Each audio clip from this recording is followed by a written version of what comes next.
Oh boy, did we have a game? Not really, we didn't. But here's my reaction. Just in a couple seconds. Of the outlook of the rest of the season. No, no, no, no, no, no, no, no, no, no, no. We're completely fucked, completely fucked.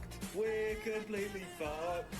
Anyway, so hello, we lost again. Big surprise. I don't know why I don't know why I even thought of different.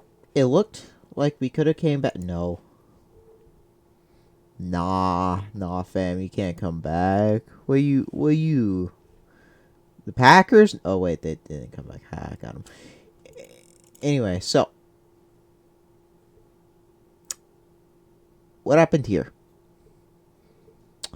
Well, Alan Williams was not the coordinator for today, not the person calling plays because he was out for personal reasons.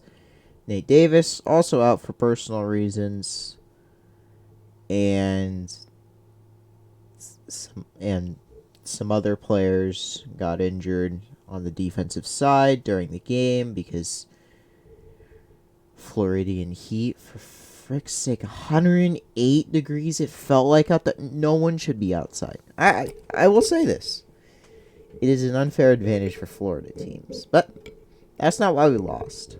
We could have still won even with those. Now, now this is on the offense. Let's start with the quarterback, Justin Fields. I thought he was good. I thought he was progressing well, but I think it's starting to get closer to him being the problem. What is happening? You have easy routes, and yet you still are holding to the ball longer. In fact, you've been holding on to the ball longer the more years that have progressed in the NFL. What happened? What is it like the offensive scheming from Getsy that is telling you to? I don't even know if that's it. It's just sad and annoying that we keep losing. And here's even more of a dumb statistic. We've lost 12 straight games. That in itself is breaking pretty much every single Bears losing record. But not only that, every team has scored at minimum 25 points. That's a statistic that is true. The first team to lose 12 games in a row and and have their opponents score more than 25 points. That is terrible. That is terrible. Even on a day where Chase Claypool actually caught a touchdown, he still kind of sucked a little, but he at least did something. And on a day that we gave DJ Moore the ball for 104 yards of offense, we had 3 touchdowns on the board with crossing routes. And yet, we still, he still does not understand, like, how that's going. Like, how does that work? I don't know. I don't. I just can't understand. Here's like a quote from Chase Claypool. Sometimes 10 guys are doing the good job and one person isn't. Like me, I think it's a run play and it's a screen. That's my fault. And then someone else replied, Chase, from now, just assume it's a screen. You're probably right. It's true, though. And now, I will go from the quarterback to the offensive scheme. The play calling of Luke Getsy. Why are we still calling screens? Do you know what the previous regime did? We called screens. What did the previous regime do before that? Called screens constantly. What are we doing? We threw some deep balls. That's a progression. But screens constantly is just a terrible game plan. Just terrible game plan. And that's why we lost to the Bucks. Because Justin Fields seemingly cannot see some of his wide receivers. It's almost like he has them blocked out of its vision. And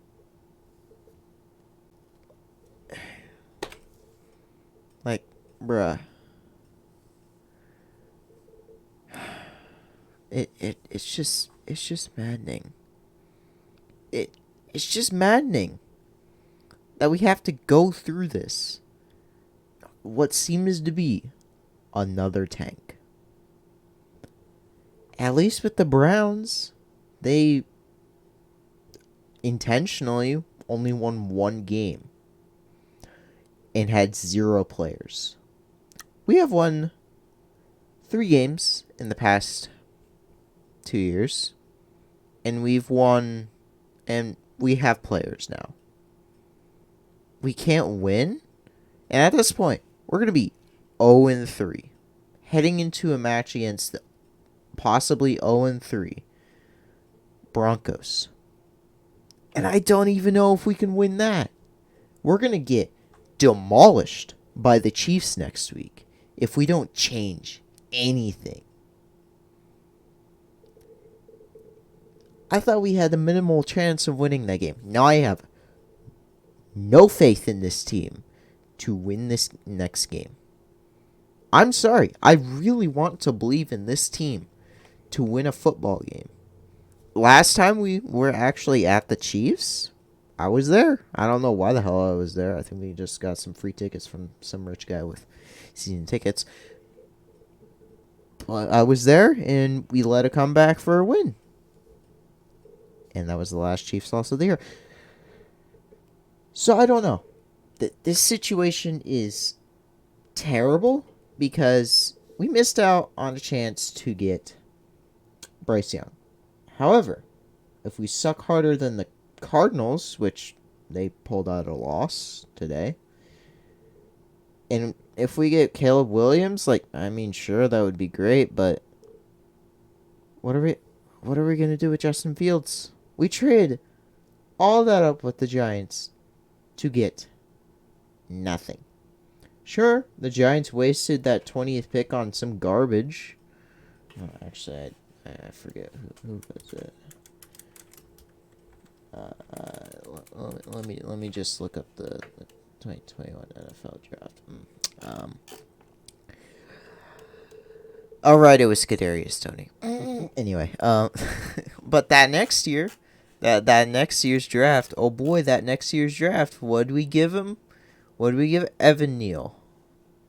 He still kind of exists, I guess. I don't really know if he's good or not. He's okay, but it's just sad. I also want to no, I don't need to do that. I just want to pull up. No, not that. I guess I don't have it. I just gotta pull this up. Anyway. So we're gonna die. That's it. We're just gonna die next week because we don't seemingly have anything competent. It doesn't seem like we have the competence to do anything. It'll be the first game that the Chiefs actually win by a lot. Because they only beat the Jaguars by 8. What the hell are you doing? But yeah, it don't. I don't understand. It doesn't seem like the offense. Well, more likely, it seems like the off season we did nothing. It seems like they just sat on their ass and did absolutely nothing.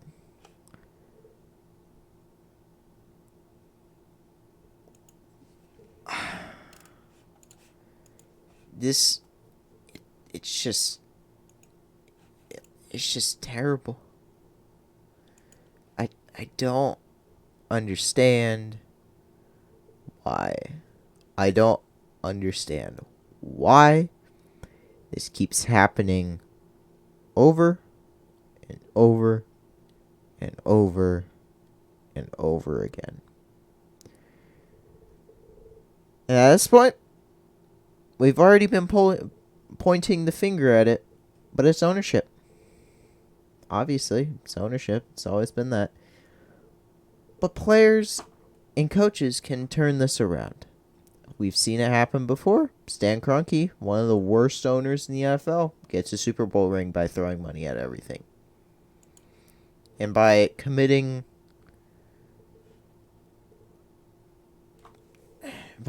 everything to a season. Just throw everything at one season. We haven't even tried that. And I mean, the repercussions, but as the Rams will say, we have a ring, bitch. What are you going to do about it? We have the ring. And yet, we're clinging on to the 1985 season. We're still clinging on to that in the year 2023. It's disappointing.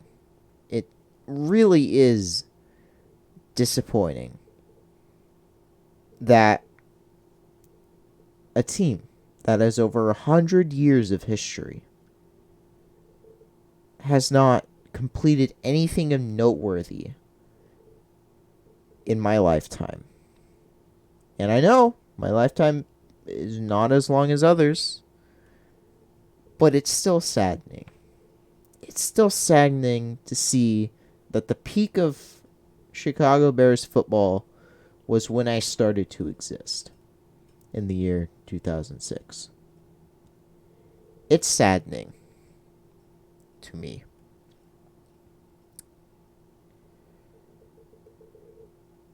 And honestly, we'll have to, at some point, we're just all going to have to riot against ownership. But that's not the problem today. Problem is, well, a lot of things. This is a bad football team. It really is a bad football team. Credit to Tampa Bay. They played really well. Their defense did pretty good. They got to Justin Fields a lot, even if he held the ball for way too long. They're 2-0. They're doing pretty well with Baker Mayfield. Definitely looks like a revitalized 2019/2020 Baker Mayfield. Well, 2018, 2020. There we go. But the Chicago Bears are still bad. And lucky for them, they're in the worst division this year. The NFC North. I'm still going to say that a team will win 7 games in this division and win it. Unless I'm proven wrong and the Lions somehow run away with like 11 or 12 wins, or the Vikings, not the Vikings, maybe Jordan Love and the Packers. Nah, they falconed it. But it's just saddening. I wish...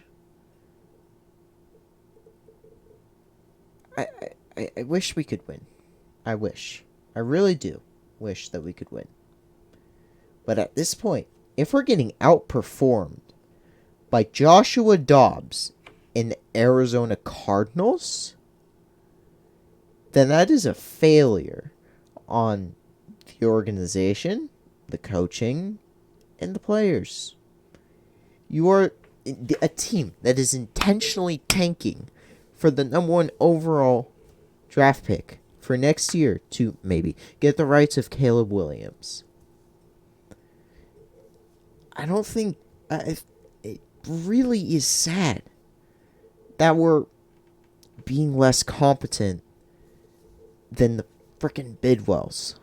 The Bidwells are not really running a team well, but they're at least having their players be motivated to actually do something. But unfortunately, it's just what it is right now. It's week 2, but the season is looking as dead as it was by week 10 of last year. There's just nothing that we can go off right now. Besides, everything is bad and everything literally just needs to change. Like, that extra draft pick is nice. Like, it's really good that we got Carolina's pick, but you know what would be great? Winning. That would be amazing. But no. We just won't win. That's cool, right, guys? Yeah.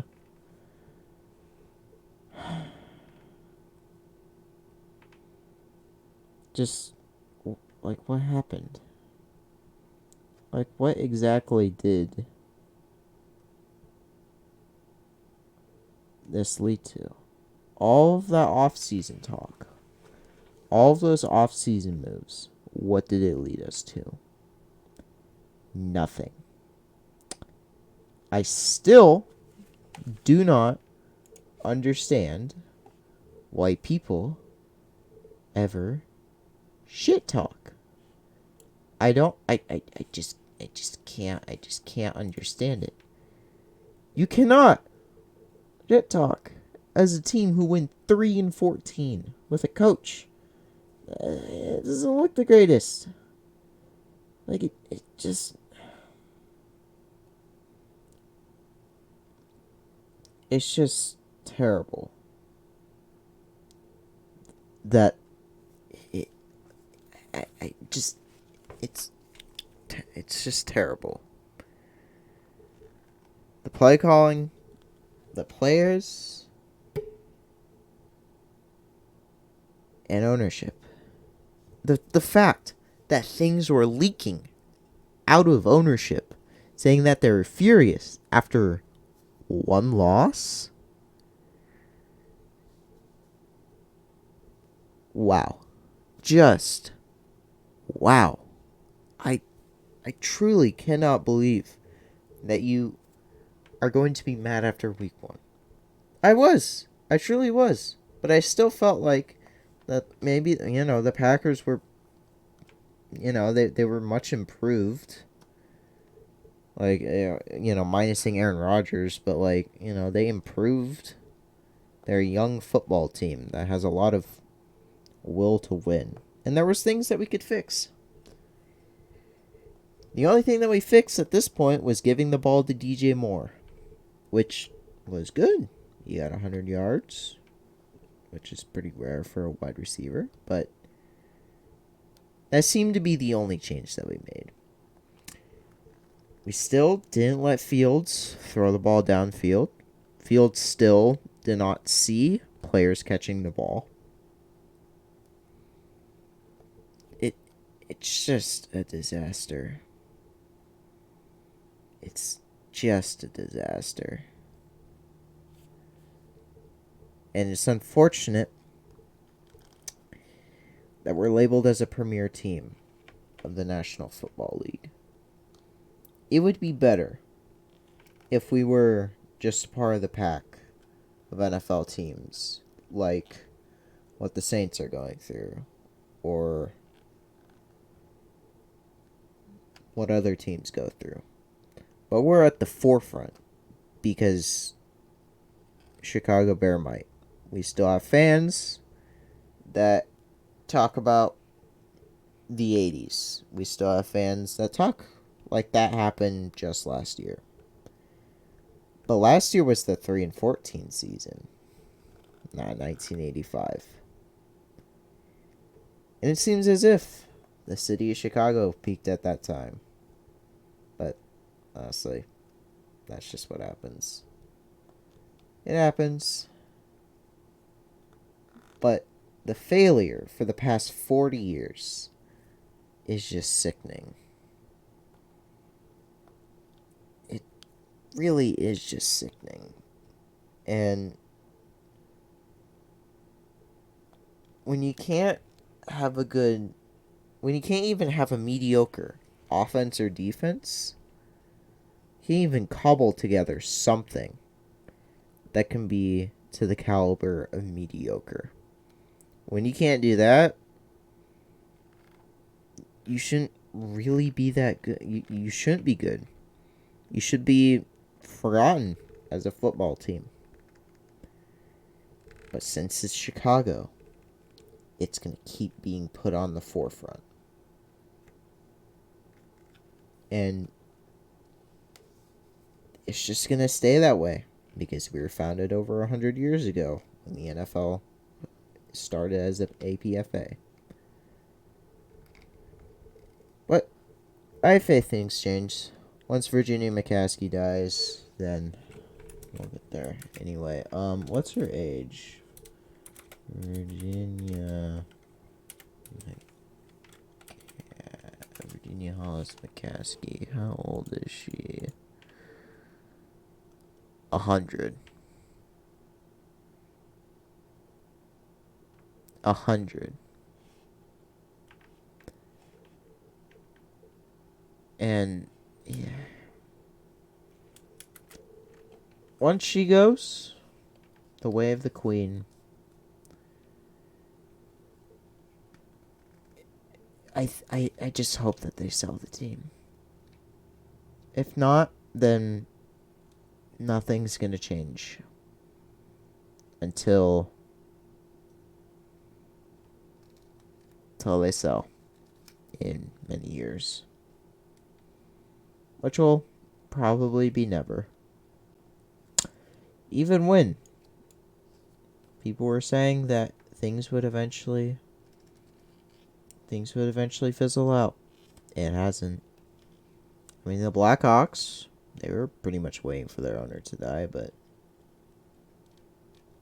I don't know.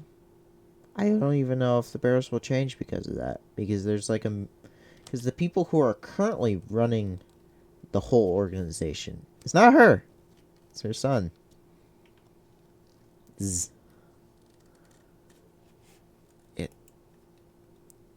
I just want to see this organization win. It's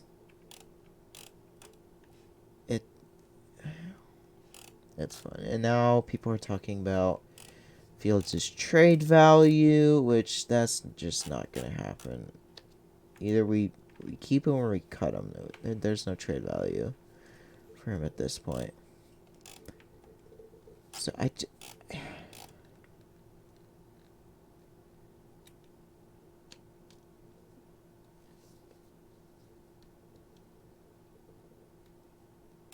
really is a painful cycle. And it will always be this.